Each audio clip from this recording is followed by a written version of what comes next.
I field in UPSC 6 times. Yes, you heard it right. और अगर आपको लग रहा है कि यूपीएससी में 6 बार अगर फेल होने से लाइफ में भी अगर आप इंसान फेल हो जाता है, और उस बेसिस पे अगर आप मुझे जज करना चाह रहे हो, तो आप जज कर सकते हो। पर अगर आप इस पैरामीटर से जज करते हो कि अगर किसी इंसान के पास सरकारी नौकरी नहीं है तो वो फेलियर है, then yes, I am a failure and I openly accept it. और अगर आप मुझे जज करना चाह रहे हो तो बिल्कुल आप जज कर सकते हो, बट मुझे इससे कोई फ़र्क नहीं पड़ता है। सो आपको जो सोचना है मेरे बारे में आप सोच सकते हो, जो परसेप्शन बनाना है मेरे बारे में बना सकते हो। So I know my self worth and मुझे मेरी वैल्यूज़ पता हैं। सो मुझे एक्सटर्नल नॉइज से इतना ज़्यादा फ़र्क नहीं पड़ता है।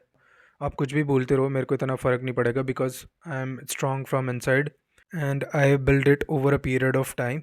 सो मैं आपको पूरी जर्नी एक्सप्लेन करूँगा कि मैंने यूपीएससी की प्रिपरेशन किस तरीके से शुरू की थी, एंड कैसे यहाँ तक पहुँचा मैं कि मैं पूरे 6 अटैम्प्ट देने के बाद भी फेल हो गया हूँ। सो मैं अपने बैकग्राउंड थोड़ा बता देता हूँ। तो अपने स्कूल में मैं डिसेंट स्टूडेंट था, कॉलेज में डिसेंट स्टूडेंट था।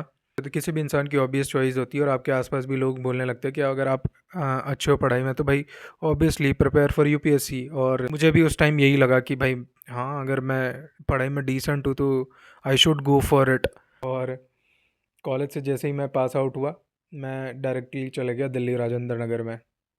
और राजेंद्र नगर में घुसते ही भाई ये जोश तो ये था कि भाई पहली बार में ही क्लियर करना है, मतलब पहली बार में फर्स्ट अटेम्प्ट में हम आईएएस बन जाएंगे हम, वो वाला कॉन्फिडेंस, समझ रहे हो।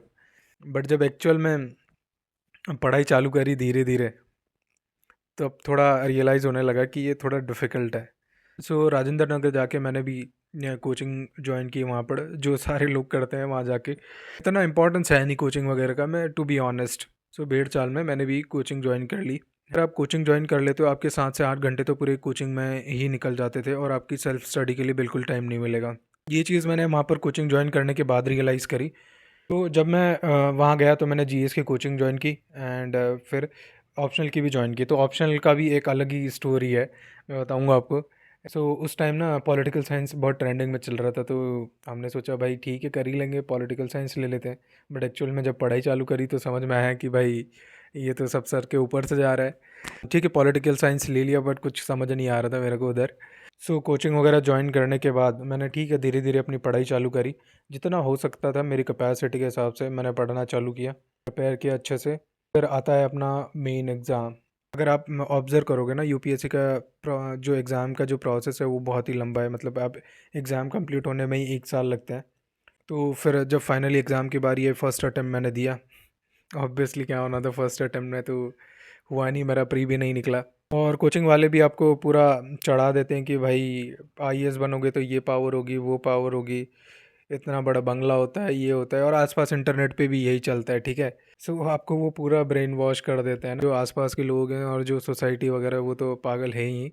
बट जो समझदार लोग हैं ना, जो ऑलरेडी सिस्टम में हैं, या जो पढ़ा रहे हैं कोचिंग वाले, वो भी सेम चीज़ें बोलते हैं। तो वो थोड़ा सा मेरे को गलत लगता है, क्योंकि उनको एक्चुअल में पता है कि क्या चीज़ें होती हैं, किस तरीके से काम होता है। बट फिर भी वो बच्चों को, ठीक है, उनको भी उनका बिजनेस चलाना है, तो वो भी बच्चों को ब्रेन वॉश करने में लग जाते हैं।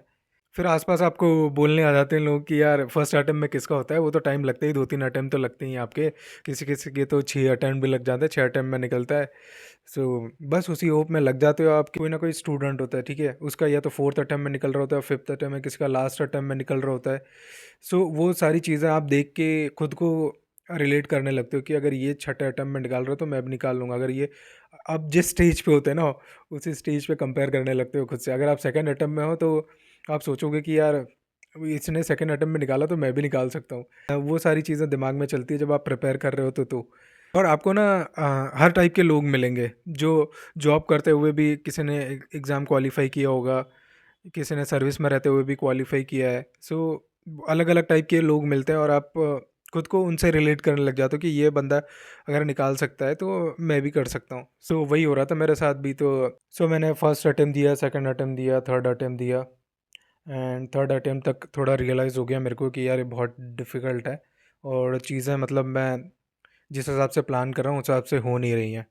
सो मैंने थोड़ा सा टाइम लिया, और मैंने सोचा कि कुछ दूसरा भी ट्राई करते हैं, अगर नहीं हो पा रहा है तो कुछ और ट्राई करते हैं। तो मैंने ट्रेडिंग सीखने का डिसीजन लिया। सो मैंने ट्रेडिंग सीखी एंड आई वाज प्रॉफिटेबल। फिर भी वो एक होप तो रहती है ना, हर बार आपका ये रहता है कि ना मैं बहुत मार्जिन से रुक जा रहा था हर बार।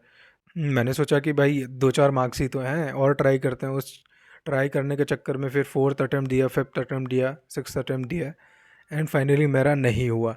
इस प्रोसेस में एक अच्छी चीज़ हुई, ये हुई कि मैंने ट्रेडिंग सीख ली थी तो मेरे पास एक इनकम का सोर्स हो गया था। ऑल्दो ट्रेडिंग डिफ़िकल्ट है बट ठीक है, आई वाज़ डूइंग गुड। अभी भी मेरे पास वो स्किल है, तो वो स्किल हमेशा रहेगी मेरे पास। सो यस, साथ साथ में थोड़ी थोड़ी अर्निंग भी हो रही थी मेरी। सो यस, अगर आप पूरे 6 साल देते हो और पूरे 6 अटेम्प्ट देने के बाद भी जब एग्ज़ाम क्लियर नहीं होता है ना, तो सेल्फ डाउट आता है आपको बहुत, आपको मेंटल प्रेशर होता है एंड बहुत सारी चीज़ें आपके दिमाग में आ रही होती है और आप खुद को क्वेश्चन करने लगते हो, आपके हर डिसीजंस को आप क्वेश्चन करने लगते हो।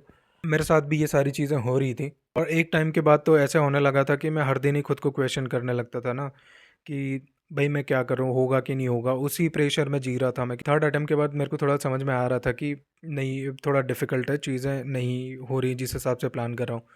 तो 4th 5th अटेम्प्ट में जैसे जैसे मैं पढ़ाई कर रहा था ना, तो मेरे को डेली ये थॉट आ रहा था कि इतना अटेम्प्ट दे दिए मैंने, इस बार भी नहीं हुआ तो क्या होगा, वो क्वेश्चन हमेशा रहता था मेरे दिमाग में। सो ये सब आप 8-10 घंटे डेली पढ़ भी रहे हो, उसके साथ साथ फिर आपको मेंटल प्रेशर भी होता ही है कि भाई होगा कि नहीं। उसके बाद पढ़ने के बाद भी आपको गारंटी नहीं है कि आपका होगा कि नहीं होगा। सो फिर आप पढ़ाई कर रहे हो ना, पढ़ाई कर रहे हो, आप टेस्ट सीरीज़ वगैरह लगा रहे हो, उसमें आपके हिसाब से मार्क्स नहीं आ रहे, तो उसका भी प्रेशर, तो ओवरऑल बहुत ही प्रेशर वाली सिचुएशन हो जाती है आपके साथ ना। तो I was decent in my school, मेरे कॉलेज में मैं डिसेंट स्टूडेंट था एंड पूरे 6 अटेम्प्ट देने के बाद मैं इस स्टेज पे आऊँगा। मैंने कभी नहीं सोचा था कि मैं 6 बार किसी एग्ज़ाम में फ़ेल हो जाऊँगा। So yes, it happened with me and it's a reality.